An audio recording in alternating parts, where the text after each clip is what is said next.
Hello everyone, this is Aida Kolami from Soft Research Company, and in today's video I'm going to teach you how to password protect your Excel files.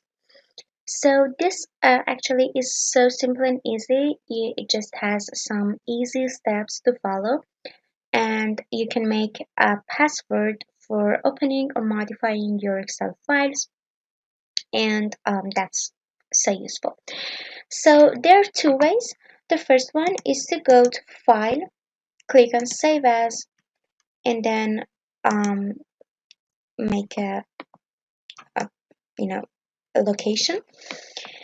And then in here, when you want to actually save your file, there is a Tools option in here. You can see in the next side of the Save button, there is Tools.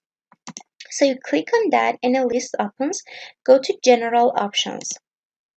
And then the window opens up and it wants a password to open and password to modify. So it's optional. You can make a password for any of them. So I want a password to open. I give it my password, and you can take this read only recommended, which makes of course it a read only. And you can take always create backup. I don't want it, so I click OK, and it wants me to re-enter password for to process. So I go for another time entering my password, and I will go for my folder in here and save it here, replace it, yes. I close the Excel, and when I open it, you can see that it wants a password here. So as I enter it, can open it.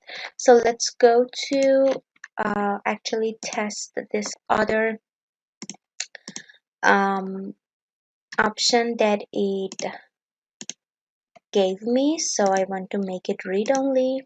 Click OK and save. Yes. Close the Excel and open it another time. And I will make. So the author would like you to open password protect Excel file as a read-only unless you need to make changes. Open as read-only.